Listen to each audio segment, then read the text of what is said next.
salaamaaleykum Big Boss j'espère que yaa ngi si jàmm donc xam naa du ma wax lu gars yi xamul déjà mais bon ma defaat répétition rek donc pour câbler télérécepteur bi maa ngi ëff pour câbler télérécepteur bi c'est simple ingéré 4 pôles la donc bii ngay gis phase la mooy phase bi jóge ci modulaire bi donc bii moom mooy phase bouton bi marron bi mooy phase bouton bi xam nga bouton bi ñaari fil moo fay nekk benn marron ak benn noir lañ ko def ñun donc marron léegi phase bi moo nekk nii léegi bii moom mooy retour bouton bi jóge ci bouton bi mooy ñëw fii mooy A1 bi parce que phase lay représenté ba léegi ok léegi nga ñëw fii si suuf fii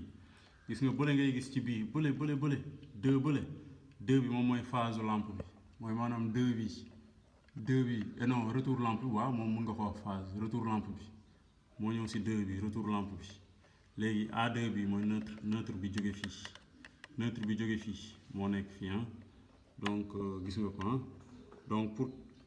câbler ko c'est simple A2 moom ngay def neutre bi jóge ci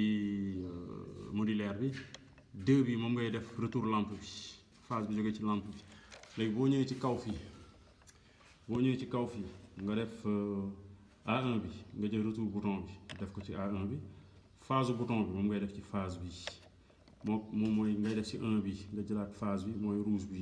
bi moom moo dem directement ci modulaire bi donc c'est simple